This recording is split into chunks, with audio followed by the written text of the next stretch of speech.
Story Ragendu. Presentation Fasna Fasal. Editing Fasaluddeen VI. അസുരൻ്റെ പാതി.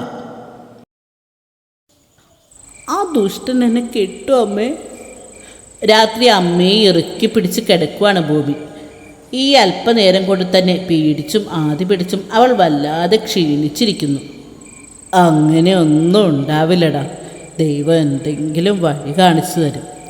അമ്മ അവളുടെ മുടിയിടകളിലൂടെ വിരലോടിച്ചു. ദൈവം, ഒരു കണക്കിന് നോക്കിയാൽ ആ ദൈവം തന്നെയല്ലേ എനിക്ക് ഈ അവസ്ഥയൊക്കെ വരുത്തി വെച്ചത്.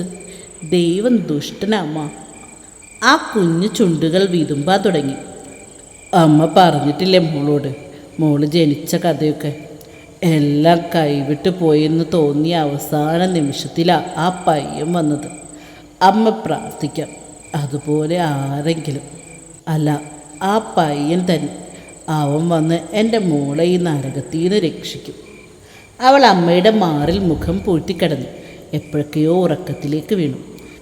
ദിവസങ്ങളെ കല്യാണത്തോടടുക്കാതെ പിടിച്ചു നിർത്താൻ പാടുപെട്ട് ഭൂമിയും ദിവസങ്ങളെ എത്രയും പെട്ടെന്ന് തള്ളി നീക്കാൻ പാടുപെട്ടുകൊണ്ട് തെക്കനും. കല്യാണത്തിൻ്റെ തിരക്കും ഷോപ്പിങ്ങും ആകാംക്ഷയും തൻ്റെ പെണ്ണിന് വേണ്ടി ഓരോന്ന് ചെയ്തു കൂട്ടുന്ന തിരക്കിൽ തെക്കൻ്റെയും എങ്ങനെ രക്ഷപ്പെടാമെന്ന് ആലോചിച്ചുകൊണ്ട് ഭൂമിയുടെയും ദിവസങ്ങൾ കൊഴിഞ്ഞുകൊണ്ടേയിരുന്നു. കല്യാണത്തിന് 3 ദിവസം മുന്നേ തെക്കന് ഏർപ്പാടാക്കിയ ഗുണ്ടകൾ വീടാകെ അലങ്കരിച്ചു തുടങ്ങി. കല്യാണം തീരും വരെ ഭൂമിയുടെ വീട്ടുകാരുടെ നീക്കുപോക്ക് അറിയാൻ വേണ്ടി തെക്കൻ ഗുണ്ടകളോട് അവിടെ തന്നെ നിൽക്കാനും പറഞ്ഞു. ഗുണ്ടകളെ ബോധിപ്പിക്കാനും അവരെ പേടിച്ചും അടുത്ത ബന്ധുക്കളെയും അയൽവാസികളെയും കല്യാണത്തിന് ക്ഷണിച്ചു. കല്യാണത്തിൻ്റെ തലേ ദിവസമാണെന്ന്. ഒറ്റവാക്കിൽ പറഞ്ഞാൽ ഹൽദി. ഇഷ്ടമില്ലാത്ത കല്യാണം ആയതുകൊണ്ട് തന്നെ ആരെയും വിളിച്ചിട്ടുമില്ല, വലിയ ചടങ്ങുമില്ല. ജനലിലൂടെ പുറത്തേക്ക് നോക്കിയിരിക്കുമ്പോഴാണ് വാതിക്കൽ മുട്ടുകേട്ട് അങ്ങോട്ട് നോക്കിയത്. ഹലോ മാം, ഞങ്ങൾ ജോൺ സാർ പറഞ്ഞതാണ് നാളെ കല്യാണത്തിന് മേഡത്തിന് മെഹന്തി ഇടാൻ. അവർ അത് പറഞ്ഞതും അവൾ താല്പര്യമില്ലാത്ത പോലെ തല ചരിച്ചു. അവർ പരസ്പരം നോക്കി. ഒന്നും മനസ്സിലാവാതെ ചുമൽക്കൂച്ചി അകത്തേക്ക് കയറി അവരുടെ പണിയിലേക്ക് കടന്നു. ഒരു ചേച്ചി ഫേഷ്യലിനും ഒരാൾ മെഹന്തി ഇടാനും. അത്രയൊന്നും വേണ്ട. എല്ലാം കണ്ടും കേട്ടും പാവ കണക്കിരുന്ന അവൾ മെഹന്തി ഇടുന്ന ചേച്ചി കൈമുട്ടിന് തൊട്ട് താഴെ വരെ മെഹന്തി ഇടാൻ ഒരുങ്ങുന്ന കണ്ട് അവരോടായി പറഞ്ഞു, സോറി മാം, ഇത്ര ഇടാൻ പറഞ്ഞിരുന്നു. പിന്നെ അവൾ ഒന്നും മിണ്ടിയില്ല. അവൾക്ക് താല്പര്യമില്ലാഞ്ഞിട്ടല്ല, അത്രയും കയറ്റി മെഹന്തി ഇടുന്നത് അച്ഛന് പിടിക്കില്ല. ഒരിക്കൽ സ്കൂളിലെ ഫ്രണ്ട് ഇട്ടുകൊടുത്തപ്പോൾ കയ്യിലെ ചുവപ്പ് മാറും വരെ തന്നെ ദുഷിച്ചു നോക്കിയതൊരു വേദനയോടെ അവൾ ഓർത്തു. ഇതൊക്കെ അടുക്കോ ഒതുക്കോ ഇല്ലാത്ത പെൺകുട്ടികൾ ചെയ്യുന്ന പണിയാണത്രേ. പറക്കാൻ ചിറകുകളും ലക്ഷ്യങ്ങളും ഉണ്ടായിട്ടും ഒതുക്കി വയ്ക്കേണ്ട അവസ്ഥയാണ്. ഓരോന്ന് ചിന്തിച്ചിരുന്നതും മെഹന്തിയുടെ ഏകദേശം പൂർത്തിയായിരുന്നു. ഒരു നിമിഷം അതിലേക്ക് നോക്കിയതും കണ്ണുകൾ വിടർന്നു. വളരെ മനോഹരമായിരിക്കുന്നു. പുഞ്ചിരി ഊറാൻ വെമ്പിയ ചുണ്ടുകൾ പെട്ടെന്ന് തന്നെ അനിഷ്ടത്തോടെ ഉരുണ്ടുകൂടി. ആ ചേച്ചി അവസാനം ചെയ്ത പണി അവർക്കത്ര പിടിച്ചില്ല. ഭൂമി ലവ് ജോൺ. എഴുത്തൊക്കെ നല്ല ഭംഗിയാണെങ്കിലും ആ പരിപാടി കൊച്ചിൻ്റെ മുഖം അങ്ങ് കറുപ്പിച്ചു. അയാളുടെ പേരെന്തിനാ എൻ്റെ കഴുതിലെഴുതുന്നേ? അത് മായ്ച്ചുകളാം. അവൾ ദേഷ്യത്തിൽ ചോദിച്ചു. അത് മാഡം കളയാൻ പറ്റില്ല, സാർ പ്രത്യേകം പറഞ്ഞതാ. ഭൂമിക്ക് തോന്നിയ ദേഷ്യം സഹിക്കാൻ പറ്റാവുന്നതിലും അപ്പുറമായിരുന്നു. ആ ചേച്ചി എഴുന്നേറ്റങ്ങ് നടക്കാനൊരുങ്ങിയതും ഭൂമി കാലുകൊണ്ട് ആ ചേച്ചി നിന്ന ഭാഗത്ത് ചവിട്ടി അങ്ങ് വലിച്ചു. ആ ചേച്ചി കിടക്കുന്നതാ താഴെ. അയ്യോ അയ്യോ, വല്ലതും പറ്റുമോ ചേച്ചി? സൂക്ഷിച്ചൊക്കെ നടക്കണ്ടേ, ഇപ്പം തട്ടി വീണ കണ്ടില്ലേ? അവൾ നിഷ്കളങ്ക ഭാവം മുഖത്ത് വരുത്തിക്കൊണ്ട് പറഞ്ഞു. അടുത്തുണ്ടായിരുന്ന ആ ചേച്ചി അവരെ പിടിച്ചെഴുന്നേൽപ്പിച്ചു. തെക്കൻ്റെ കാർ ഒരു ഇരമ്പലോടെ വീട്ടുമുറ്റത്ത് വന്ന് നിന്നു. ഭൂമിയുടെ ഹൃദയം അന്നാദ്യമായി തെക്കൻ കാരണം ഭയത്താൽ താളം പിടിച്ചു. കാറിൽ നിന്നും ഇറങ്ങിയ തെക്കൻ അവിടെ ആകെ വീക്ഷിച്ചു. തെക്കനെ കണ്ടതും ഗുണ്ടകൾ ബഹുമാനം പ്രകടിപ്പിച്ച് പണിയിലേക്ക് തിരിഞ്ഞു. കല്യാണ വീടിൻ്റെ എല്ലാ അലങ്കാരങ്ങളും ആ വീടിനുണ്ട്. വീട്ടുമുറ്റത്തായിട്ട് ചിലർ കതിർമണ്ഡപം ഒരുക്കുന്നുണ്ട്. വീടാകെ LED പ്രകാശം നിറഞ്ഞിരിക്കുന്നു. എല്ലാം ഒന്ന് നോക്കിയിട്ട് തെക്കൻ അകത്തേക്ക് കയറി. ചുണ്ടിൽ ഒരു പുച്ഛച്ചിരിയും മുഖത്ത് എന്തോ നേടിയവൻ്റെ വിജയീഭാവവും. തെക്കൻ മുറിയിലേക്ക് കയറിയതും മൈലാഞ്ചി കൈകൾ രണ്ടും ചുണ്ട് കൂർപ്പിച്ച് ഊതുന്ന തൻ്റെ കുറുമ്പിയെയാണ് അവൻ കണ്ടത്. പതിയെ ചുണ്ടിൽ വിരിഞ്ഞ പുച്ഛച്ചിരിക്ക് വശ്യതയേറി. ഭൂമി നേരെ നോക്കിയതും തെക്കനെ കണ്ടു. കയ്യിൽ എന്തോ കവറൊക്കെ ഉണ്ട്. അവൾ അനിഷ്ടത്തോടെ മുഖം തിരിച്ചു. അവൻ അകത്തേക്ക് കയറിയതും അവളിൽ ഭയം നിഴലിച്ചു. കൊണ്ടുവന്ന കവർ അവൻ ടേബിളിന് മേലെ വച്ചിട്ട് അവൾക്ക് നേരെ തിരിഞ്ഞു.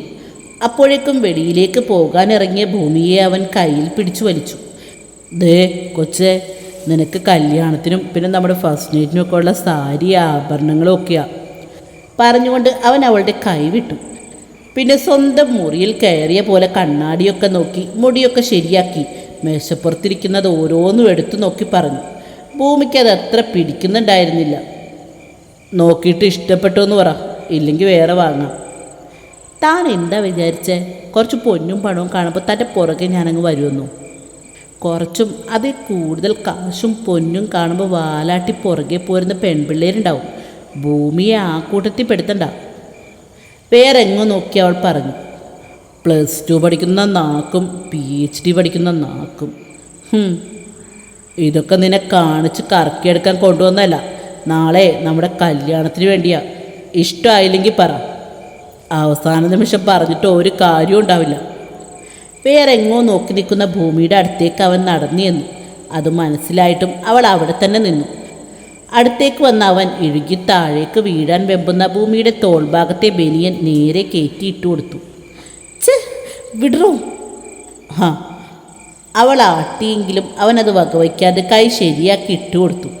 ശേഷം കാമച്ചുവയോടെ അവളുടെ 2 തോളിലും കൈകളമർത്തി. അവൾ അസ്വസ്ഥതയോടെ മുഖം ചുളിച്ചു. നീ ഇങ്ങനെ ഞെളിപിരി കൊണ്ടിട്ടൊന്നും കാര്യമില്ല. നാളെ തൊട്ട് എൻ്റെ കൂടെ പോർക്കേണ്ടവളാന്ന് ഓർത്തോ. വീണ്ടും അവൻ തോളിലമർത്തിയതും വിറഞ്ഞു കയറിയ ഭൂമി അവൻ വീണ്ടും അസഭ്യം വർഷിക്കും മുന്നേ മൈലാഞ്ചി കൊണ്ട് ചെക്കൻ്റെ മോന്തയ്ക്കങ്ങ് ഫേഷ്യൽ ചെയ്തു. ഓഹ് ഡീ. അവൻ മൈലാഞ്ചി കണ്ണിൽ നിന്ന് തുടച്ചപ്പോഴേക്കും അവൾ അവിടെ നിന്ന് ഓടിപ്പോയിരുന്നു. അവൻ നേരെ ആ മുറിയിലുള്ള ബാത്റൂമിലേക്ക് കയറി മുഖം കഴുകി. അവൾ ഓടി അടുക്കള ബേസനിൽ പോയി കൈ കഴുകി. മൈലാഞ്ചി ഇട്ടിട്ട് ഉണങ്ങിയതേ ഉണ്ടായിരുന്നുള്ളൂ. ചൊകാന്ന് ചുവന്നിരിപ്പുണ്ട്. അവൾ കൈവിരിച്ചു നോക്കി.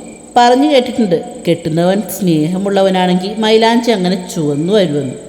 കൈയൊക്കെ കഴുകി ഹാളിലേക്ക് വന്നപ്പോൾ തെക്കനും ഭൂമിയുടെ തോർത്തിൽ കൈയും മുഖവും തുടച്ചുകൊണ്ട് അവളുടെ മുറിയിൽ നിൽക്കുന്ന കണ്ടു.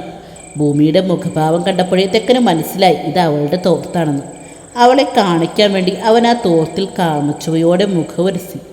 കലി പൂണ്ട ഭൂമി അത് വാങ്ങിയെടുക്കാൻ മുറിയിലേക്ക് കയറി. തെക്കൻ്റെ കയ്യിൽ നിന്നും ആ തോർത്ത് ഒരു കൈകൊണ്ട് ബലമായി പിടിച്ചു വലിച്ചു. എവിടെ? അവൻ ഒരു കൈകൊണ്ട് അത് മുറുക്കെ പിടിച്ചു. ഒരു കൈക്ക് നടക്കില്ലെന്ന് അവൾക്ക് മനസ്സിലായി. അവളൊന്നും മുഖം ചുളിച്ചിട്ട് 2 കൈ ഉപയോഗിച്ച് വലിക്കാൻ തുടങ്ങി. എവിടെ? ഒരു കുന്തോ നടക്കണില്ല. അവളുടെ മുഖത്ത് മിന്നിമായുന്ന ഭാവങ്ങൾ കണ്ട് തെക്കന് ചിരി പൊട്ടി. അവൻ അടക്കി ചിരിച്ചു. അത് കണ്ട് ഭൂമി അവന് ദേഷ്യത്തോടെ നോക്കി. പെട്ടെന്നായിരുന്നു തെക്കൻ തോർത്തിൽ പിടിച്ചു വലിച്ചത്. ഭൂമി തെക്കൻ്റെ നെഞ്ചിലിടിച്ചു നിന്നു. അവൻ അവളെ ചേർത്ത് പിടിച്ചു. അവൾ കുതറി മാറാൻ ശ്രമിക്കുന്നുണ്ട്. അവൻ മുഖം കൂർപ്പിച്ച് അവളെ നോക്കി അവളെ ചുവരിൽ ചേർത്ത് നിർത്തി.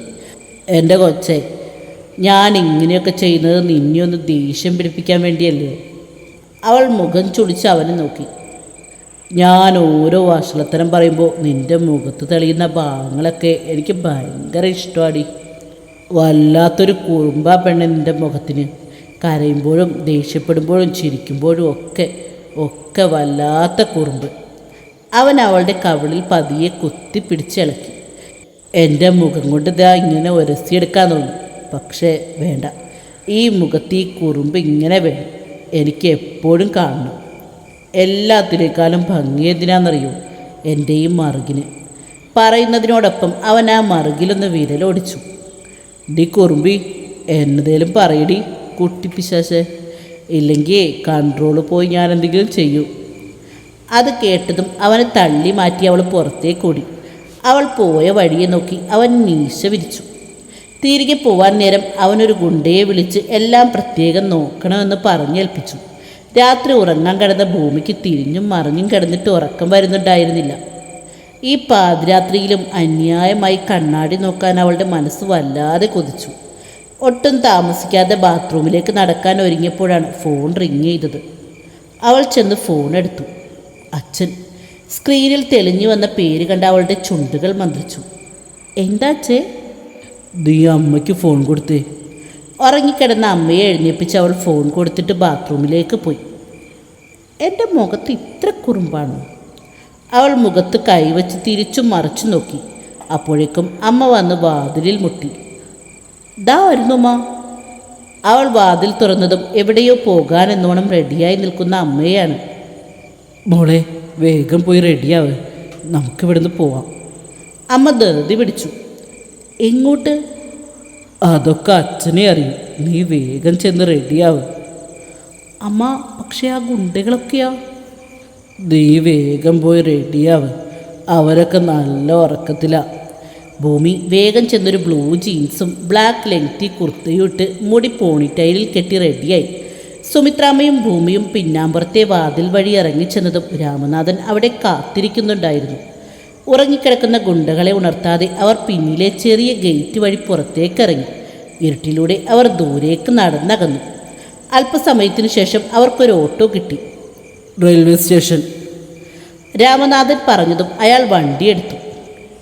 തുടരും.